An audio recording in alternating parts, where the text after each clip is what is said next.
Hi friends, welcome to my channel YS village women. ఈరోజైతే మరొక వంటకం చేయబోతున్నాను. టిఫిన్ ఐటెం అనమాట. ఏం చేయబోతున్నానంటే రవ్వ పులిహోర చేయబోతున్నాను ఫ్రెండ్స్. రవ్వ పులిహోర ఇది బొంబాయి రవ్వ అనమాట. మనం ఉప్మా చేసుకుంటాం కదా, ఆ రవ్వ అనమాట. ఈ రవ్వ అయితే నేను 1/4 కిలో తీసుకున్నాను. చూడండి, ఈ కప్పులో ఇంత వచ్చిందనమాట గిన్నెలో. ఇది ఎలా చేయాలో చాలా ఈజీ ఫ్రెండ్స్. ఎలా చేయాలో అయితే చూపిస్తాను.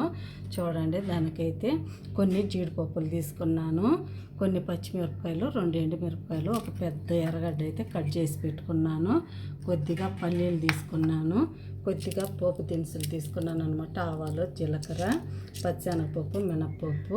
చూడండి, ఒక నిమ్మకాయ అయితే తీసుకున్నాను. ఇది పెద్ద నిమ్మకాయ ఫ్రెండ్స్. కావాల్సింది ఇంతే అనమాట. కరివేపాకు. ఇదైతే ఎలా చేయాలో ప్రాసెస్ చూపిస్తాను ఫ్రెండ్స్. చాలా ఈజీ అనమాట. చేద్దాం రవ్వ పులిహోర ఫ్రెండ్స్. ముందైతే పెనం పెట్టాను అనమాట. ముందైతే రవ్వ కొద్దిగా వేయించుకుందాం, ఎందుకంటే పచ్చి వాసన రాకుండా ఉండేదానికనమాట. ఒక 2 నిమిషాలు ఫ్రై చేసుకుందాము. మాడకుండా ఫ్రై చేసుకోవాలి ఫ్రెండ్స్. మాడితే టేస్ట్ బాగుండదు అనమాట. మాడకుండా లైట్గా కొద్దిగా ఫ్రై చేసుకుందాము ఫ్రెండ్స్. చూడండి, రవ్వ అయితే కొద్దిగా ఫ్రై చేసేసుకున్నాను, అయిపోయింది. ఇప్పుడైతే స్టవ్ కట్టేసుకొని పక్కనైతే పెట్టేసుకుందాం ఫ్రెండ్స్. చూడండి, ఇలా వేయించుకోవాలన్నమాట, కొద్దిగా పచ్చి స్మెల్ పోయే వరకు, అంతే అనమాట. ఇప్పుడైతే స్టవ్ పెట్టేసుకొని రవ్వ పక్కన పెట్టేసుకొని ఎసురు పెట్టుకుందాము. చూడండి, ఇలాంటి ఎడాలు పాటి డేక్షా పెట్టుకోవాలి, ఎందుకంటే మనకి రవ్వ పొడి పొడిలాడుతూ రావాలి. నేను చూడండి కరెక్ట్గా అయితే ఏ కొలతతో తీసుకున్నాను అనమాట రవ్వ. దీంతోనే 2 నీళ్ళు అయితే పోయిపోతున్నాను. కరెక్ట్గా 2 పోసుకోవాలి ఫ్రెండ్స్, ఎక్కువ అయితే పోయకూడదు. అప్పుడే మనకి పొడి పొడిలాడుతూ వస్తుంది అనమాట పులిహోర. చూడండి, కరెక్ట్గా అదే కొలతతో 2 నీళ్ళు అయితే పోసుకుంటున్నాను. ఇప్పుడు ఇందులోనే కొద్దిగా ఉప్పు వేసుకుందాం ఫ్రెండ్స్. చూడండి, మనకి పులిహోరకు సరిపడా కొద్దిగా ఇందులోనే రవ్వకి ఉప్పు పట్టాలి కాబట్టి కొద్దిగా ఉప్పు వేసుకుందాము. ఇందులో కొద్దిగా పసుపు, నూనె కూడా వేసుకుందాం. చూడండి, కొద్దిగా ఆయిల్ వేసుకుందాము. ఆయిల్ వేస్తే రవ్వ అంటుకోకుండా బాగా పొడి పొడిలాడుతూ వస్తుంది అనమాట. అందుకే ఇందులోనే సరిపడా పసుపు కూడా కొద్దిగా వేసేసుకుందాము. అంతే ఫ్రెండ్స్. ఎసురు అయితే మరిగే వరకు మూత పెట్టుకొని ఎసురు మరగనిద్దాం ఫ్రెండ్స్. చూడండి, ఇప్పుడు ఒకసారి మూత తీసి చూద్దాము. ఎసురు బాగా మరిగిపోయింది కదా. ఇప్పుడు రవ్వ ఇందులో వేసుకొని నెమ్మదిగా ఉండలు కట్టకుండా కలిపెట్టుకోవాలి. ఉండలు కట్టకూడదు ఫ్రెండ్స్.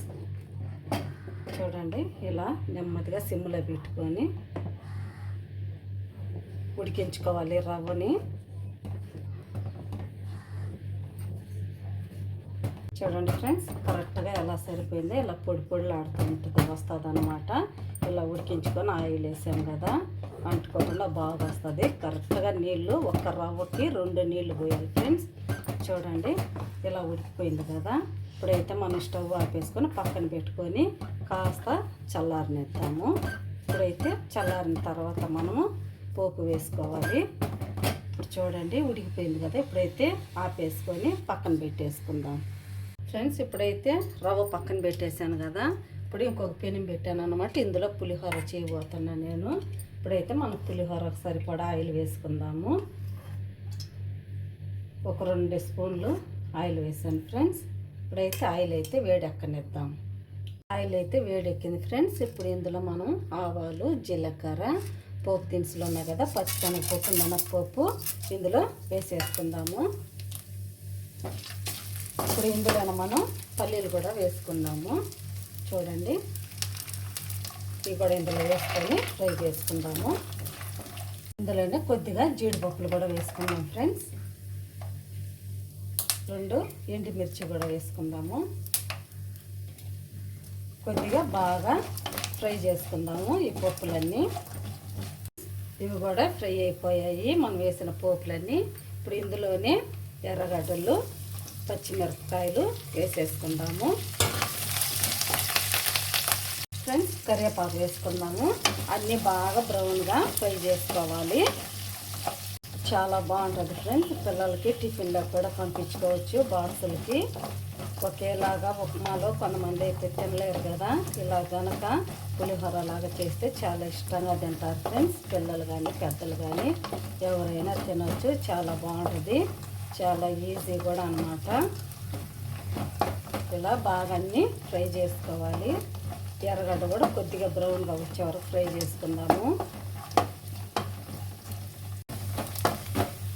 ఇందులో కొద్దిగా ఇంకా వేసుకుందాము. ముందాడే వేస్తే మాడిపోయిన వాసన వస్తుంది ఫ్రెండ్స్, అందుకే ఇప్పుడైతే వేసాను. చూడండి ఇలా మంచి గోల్డెన్ కలర్ వచ్చిన తర్వాత బాగా అయితే ఫ్రై అయిపోయింది. ఇప్పుడైతే మనం ఉడికించుకున్న రవ్వ అంతా ఇందులో వేసేసుకుందాము.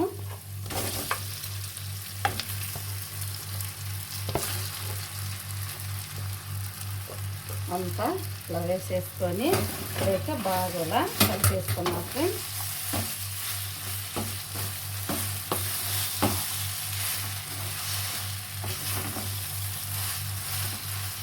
అంతా ఒకసారి ఇలా మిక్స్ చేసుకున్న తర్వాత ఇప్పుడైతే స్టవ్ ఆపేసుకుందాము. ఇప్పుడు నిమ్మరసం వేసుకుందాము. ఎందుకంటే నిమ్మరసం వేసి ఉడికించుకుంటే చేదు వస్తుంది అన్నమాట. అందుకని అలా చూడండి బాగా కలిపేసుకున్న తర్వాత ఇప్పుడు ఇందులో నిమ్మరసం వేసుకుందాం. స్టవ్ అయితే కట్టేసుకుందాం.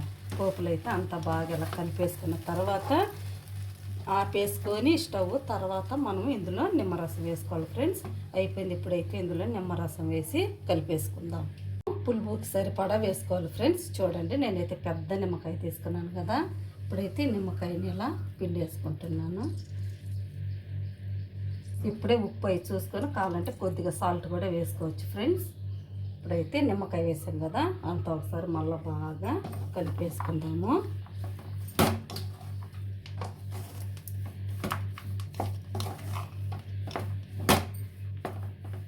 ఫ్రెండ్స్ చూడండి నిమ్మరసం వేసిన తర్వాత బాగా ఇలా కలిపేసుకోవాలి. అంతా పులుపు అంతా పులిహోరకు రవ్వ పట్టేటట్టు బాగా ఇలా మిక్స్ చేసుకోవాలి. ఇప్పుడు ఇందులో కొద్దిగా కొత్తిమీర కూడా వేసుకుందాము. చూడండి కొద్దిగా కొత్తిమీర కూడా వేసేసాను. కొత్తిమీర వేసి బాగా అయితే కలిపేసుకొని అయిపోయింది ఫ్రెండ్స్.